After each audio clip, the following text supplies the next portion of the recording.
જેને ચેપ્ટર છે પાઠ 10મો અને વલયની અવકાશી સફર।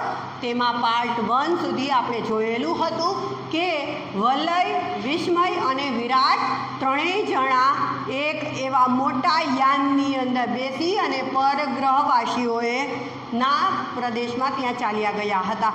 હવે ત્યાં જાય છે પણ એ રોકાઈ જાય છે વચ્ચે ક્યાંથી, હવે આપણે જોઈએ, બરાબર।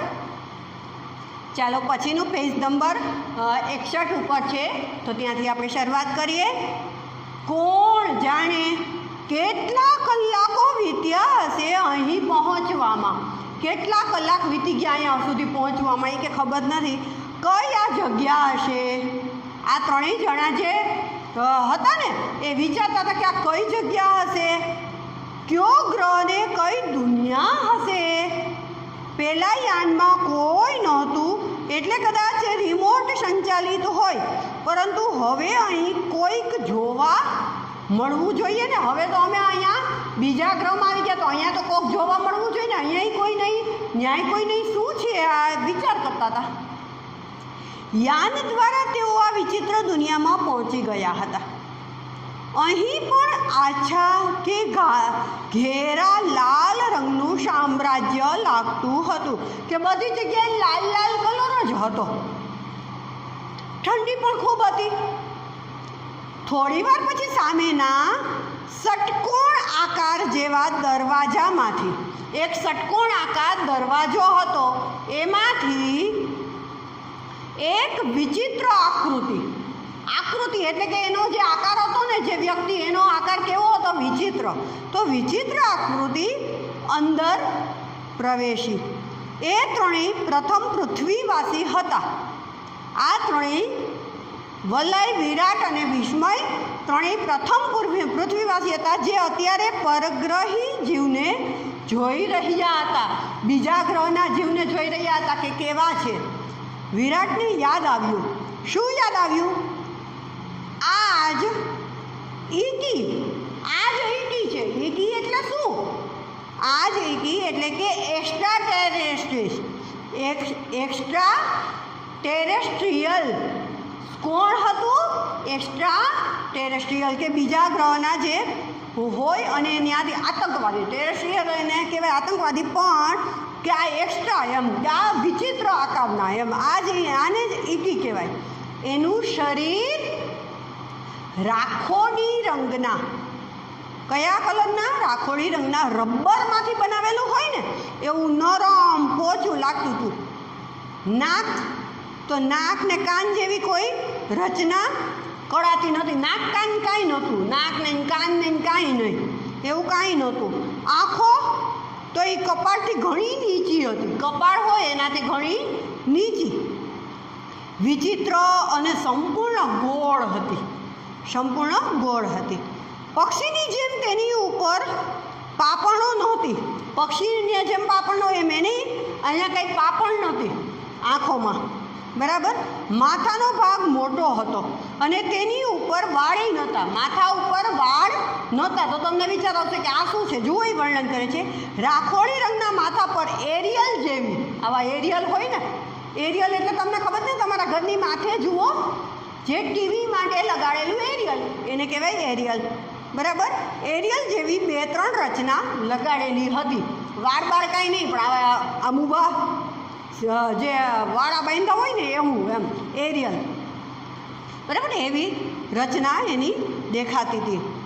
એટલી વારમાં એ વિચિત્ર જીવ, એટલી જ વારની અંદર એ જે વિચિત્ર જીવ હતો, આ વિચિત્ર જીવ એ તેની સાવ નજીક આવી ગયો, કે આ ત્રણેયની એકદમ નજીક આવી ગયો।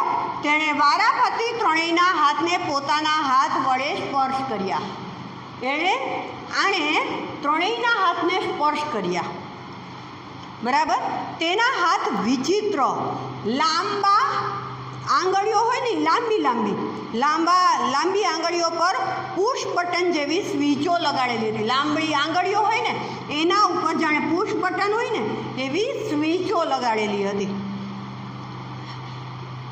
જોડાયેલી હતી એની સાથે। કદાચ એમાંથી કોઈ એવો પ્રવાહ તેઓના શરીરમાં વહ્યો કે તરત જ ત્રણેય ખેંચાતા એની પાછળ ચાલવા લાગ્યા, કારણ કે એને આમ કરીને ત્રણેયને સ્પર્શ કર્યું અને પછી ધીરે ધીરે ધીરે ધીરે લઈ ગયા. એટલે જાણે એના ઉપર કે એની અંદર કાંઈક એવું લગાડેલું હોય ને કે જેનાથી અમે ત્રણેય જણા ત્યાં ખેંચાઈ ગયા અને ત્રણેય જણા એના દરબારમાં ઠેઠ આવી ગયા. બરાબર, ચાલવા લાગ્યા. હવે પેજ નંબર 62 ઉપર જુઓ કે તેઓ કેટલાક ષટકોણ બાંધકામો વટાવી એક ઘણા મોટા ષટકોણ હોલમાં પ્રવેશ્યા. કે નાનું નાનું ષટકોણ, હવે તો મોટું ષટકોણ, આમ આખું જોઈએ ને તો ષટકોણ આકારને એ લોકોમાં એ આખું હોય ને એવા ષટકોણ આકારના હોલની અંદર પ્રવેશ કર્યો એ લોકોએ. બરાબર, પહેલાં વિચિત્ર જીવ જેવા અહીંયા એને આ એક જ જીવ જોયો હતો પહેલાં તો, પણ હવે જ્યારે અહીંયા આવ્યા ને તો એને ઘણા બધા જીવો જોયા. ઘણા બધા જીવો જોયા ને એટલે શું છે કે જોઈને હવે એ લોકોને શું થયું હશે, જેવા અહીં કેટલાય રાખોડિયા રંગના જીવો હતા, જાણે ભેદી ભૂતકાળની દુનિયા. હોલના 5 ખૂણામાં, હોલ હતો એના 5 જે ખૂણા હતા, 5 ખૂણામાં એ બધાની વિચિત્ર બેઠક હતી. બધાએ અલગ અલગ જગ્યાએ અલગ અલગ રીતે બેઠા હતા. 6થા ખૂણામાં આવો જ એક જીવ હતો જેની બેઠક કંઈક વિશેષ હતી.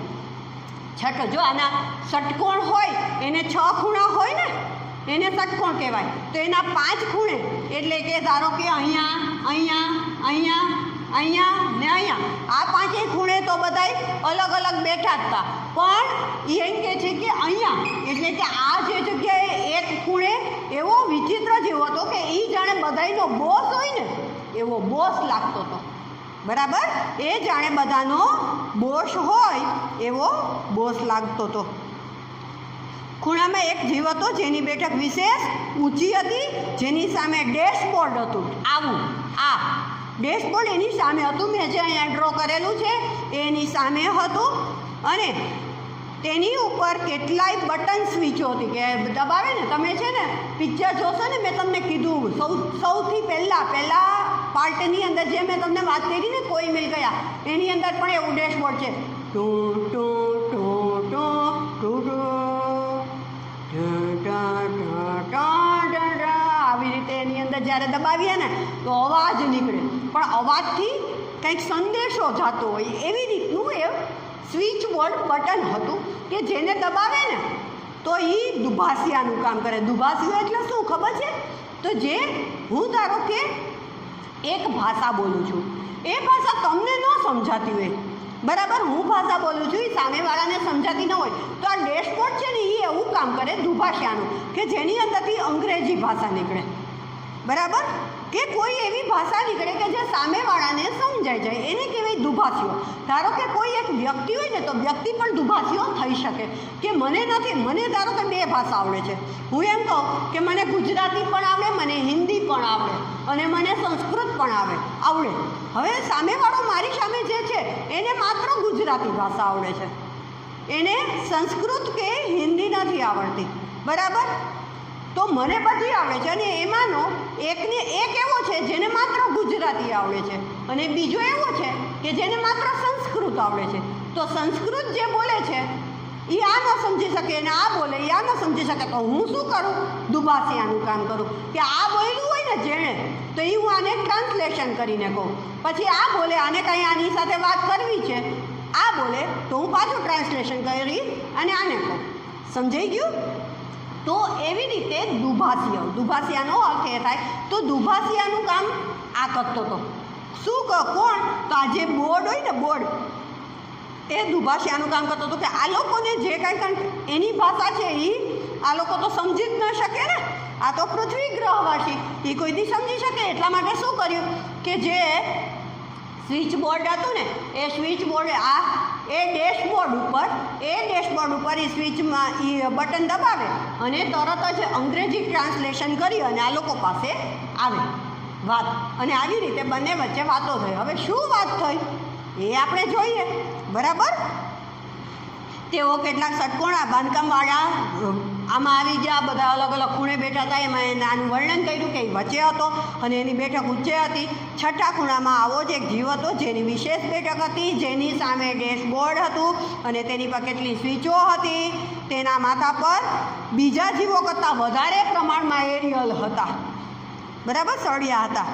વિસ્મય, વલય અને વિરાટ ત્રણેયને તેની પાસે લઈ જવામાં આવ્યા. તેઓ સમજી ગયા કે આ જીવ બધાનો બોસ હોવો જોઈએ. કયો?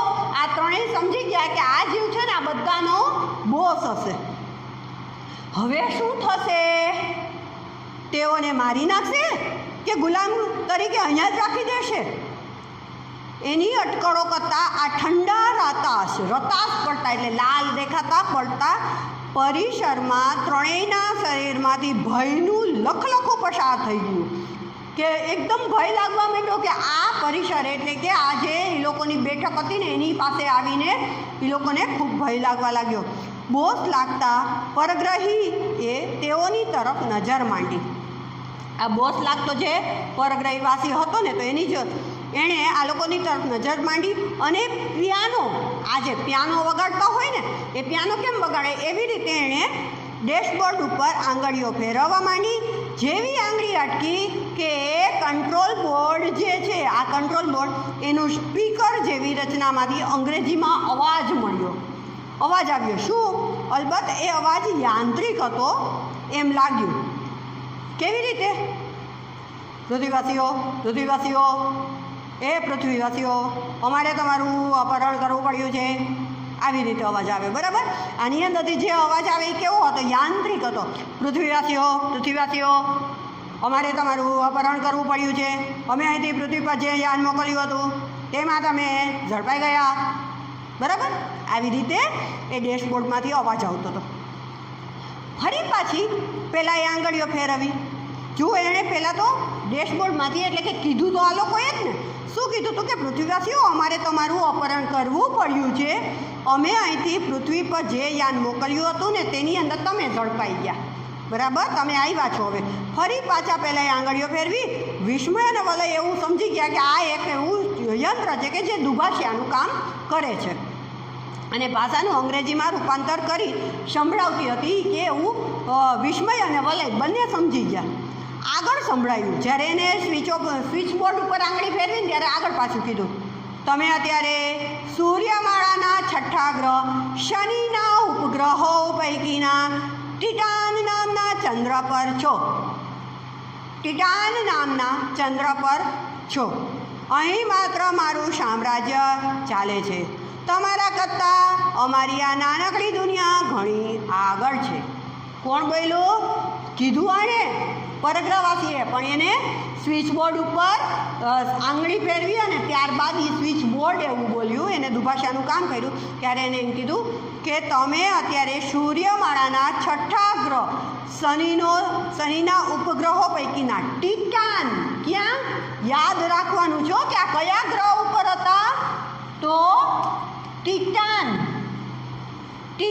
નામના ચંદ્ર પર છો. તમને કયા ગ્રહ ઉપર હતા એમ કહે તો ચંદ્ર પર ન લખતા ટિટાન લખજો. અને જો ટિટાન ન લખેલું હોય ઓપ્શનમાં તો ચંદ્ર લખી શકો. બાકી આખો એક વાક્યમાં પ્રશ્ન પૂછે તો તમારે એમ લખવાનું થાય કે તેઓ સૂર્યમાળાના 6ઠ્ઠા ગ્રહ શનિના ઉપગ્રહો પૈકી, શનિના જેટલા ઉપગ્રહો છે એમાંનું પૈકી એક છે ટિટાન, એ ટિટાન નામના ચંદ્ર પર હતા.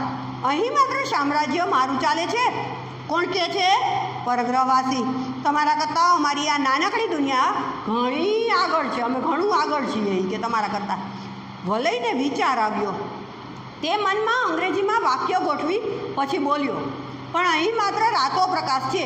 એમ કેમ છે? વલયે આને અંગ્રેજીમાં બોલી અને એવું કીધું. શું કીધું? કે અહીંયા રાતો પ્રકાશ છે, આવું કેમ છે? તો થોડી વારમાં તેમાંથી વિચિત્ર યાંત્રિક અવાજ આવ્યા. આમાંથી થોડોક વિચિત્ર યાંત્રિક અવાજ આવ્યો. બોસનો ઉત્તર સંભળાયો કે શનિના ગ્રહ કરતાં શનિના ગ્રહ ફરતા વલયો છે. એ તો તમે પૃથ્વીવાસી પણ જાણતા હશો ને. એમાંના 2 વલયોમાંથી સૂર્યપ્રકાશ પરાવર્તન અને વક્રીભવન પામી એવી રીતે અમારી આ દુનિયા પર આવે છે કે માત્ર મોટી તરંગ લંબાઈ ધરાવતો લાલ રંગ ગજ અહીં પહોંચે કે સૂર્યપ્રકાશમાંથી પરાવર્તન અને વક્રીભવન બંને થાય અને ત્યારબાદ અમારી પાસે ખાલી લાલ રંગ જ પહોંચે છે.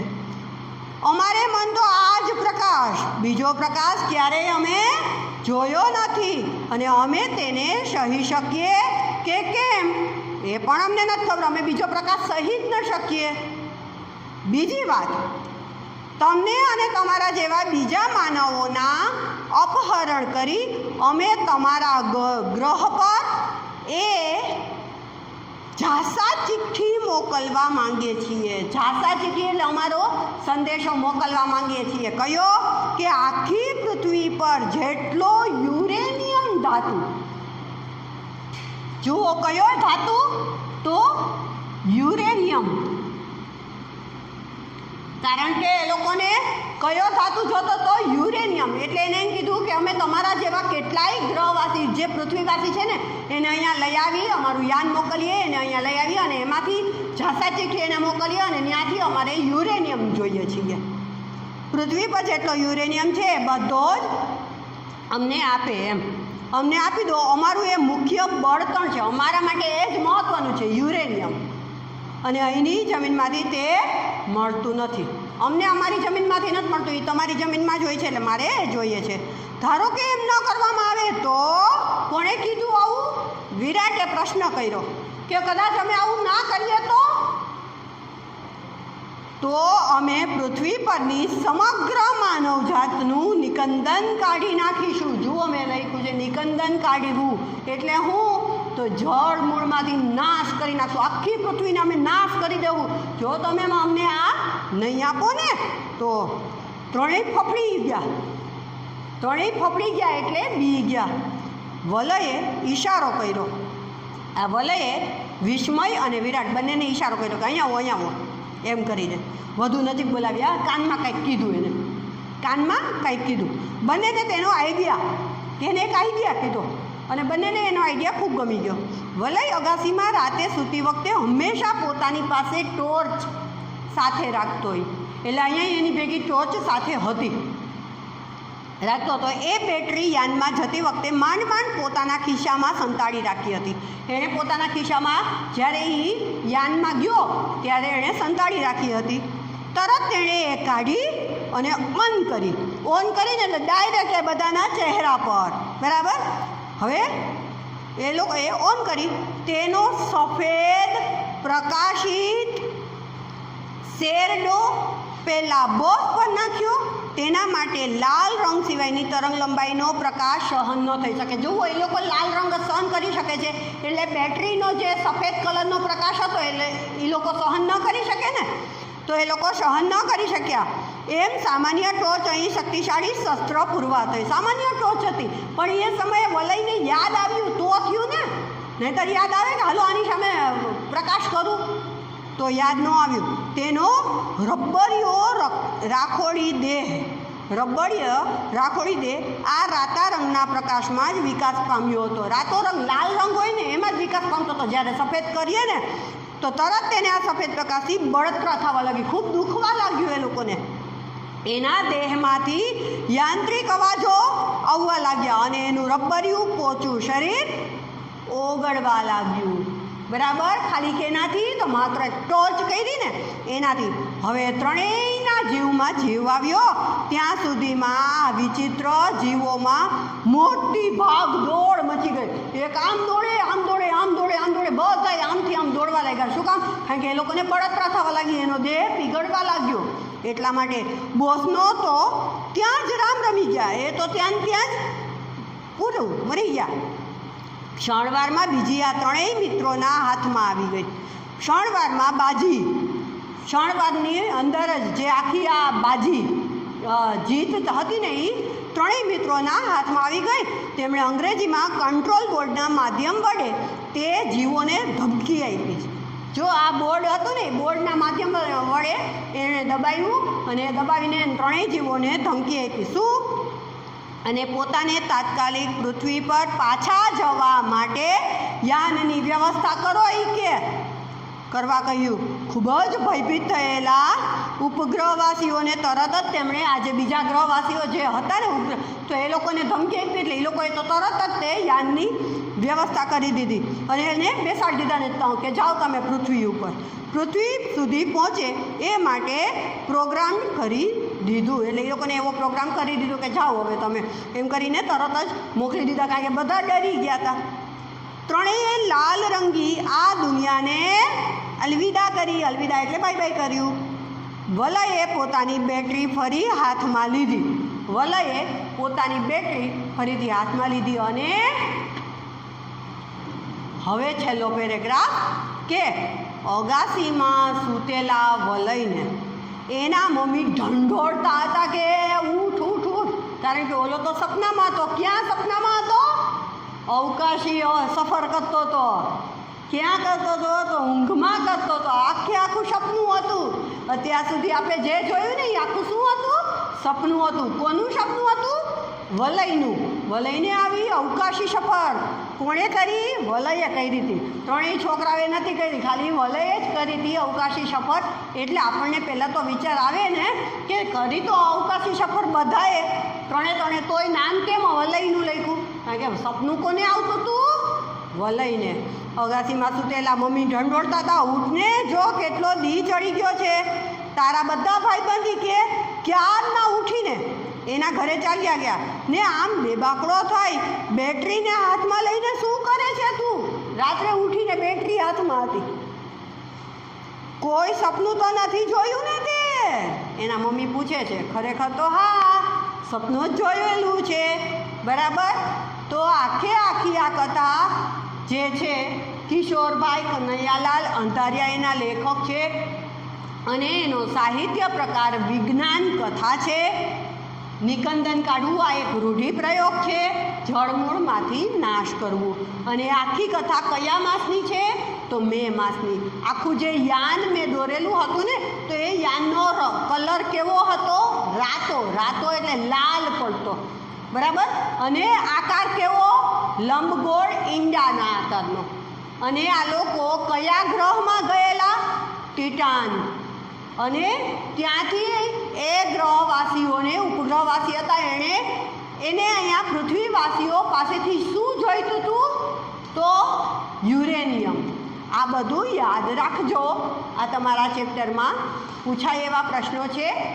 તો ચાલો, નમસ્તે વિદ્યાર્થી મિત્રો. Good bye.